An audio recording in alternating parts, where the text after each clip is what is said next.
Welcome to Your Wellness Matters, a space where we talk honestly about pain, well-being, and the human experience behind it. In this episode, we're talking about movement, and more specifically, the fear of movement that so often develops when pain has become a part of someone's life for a long period of time. Many people are not avoiding movement because they are lazy, unmotivated, or weak. They are avoiding movement because their bodies no longer feel safe. Most people don't think about movement. They bend, reach, walk, stretch, and turn without any conscious effort. Movement is automatic until pain enters the picture. Once pain appears, movement becomes something that must be considered.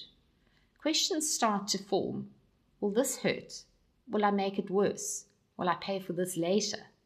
Movement shifts from instinctive to calculated. This change alone can alter how the nervous system experiences the body. Pain is a teacher. When movements cause pain, the nervous system learns quickly. It links certain actions with danger. It remembers what hurts. It becomes cautious. This learning happens automatically, not rationally. The body does not wait for evidence. It remembers sensation. Over time, the nervous system begins to associate movement itself with threat, even when tissues are no longer injured. This is not imagination. This is protection. In pain science, this pattern is often described as fear avoidance. Fear of pain leads to avoidance of movement. Avoidance reinforces the belief that movement is dangerous. The body becomes less confident and pain sensitization increases. This cycle does not require conscious fear. It can exist and usually does quietly in the background. People will often say, I just don't feel comfortable moving like that anymore. I'm afraid I'll make something worse, or I'd rather not risk it. Fear doesn't always feel dramatic though. Sometimes it feels sensible.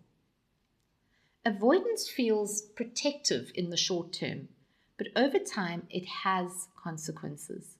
Muscles weaken, joints stiffen, confidence declines, and the nervous system becomes even more sensitive.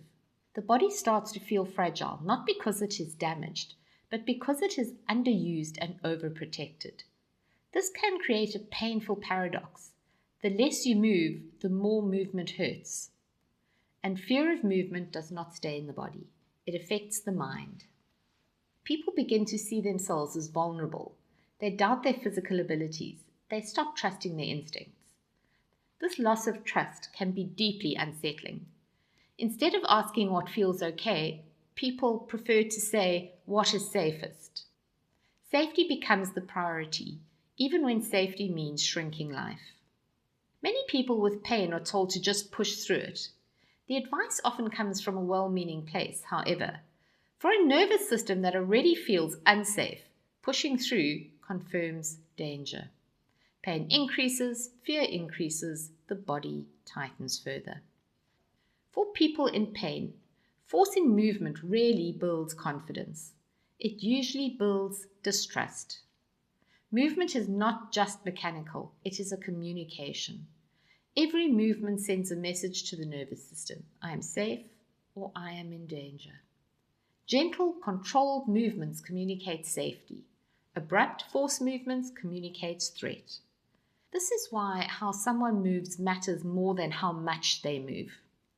Reintroducing the movement after pain is not about fitness. It's about rebuilding trust. This involves small movements that feel safe, predictable routines, permission to stop, and the ability to listen to signals without panic.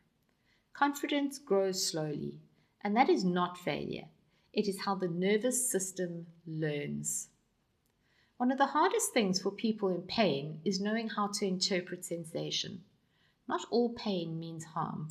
Not all discomfort is dangerous. But without guidance, every sensation can feel threatening.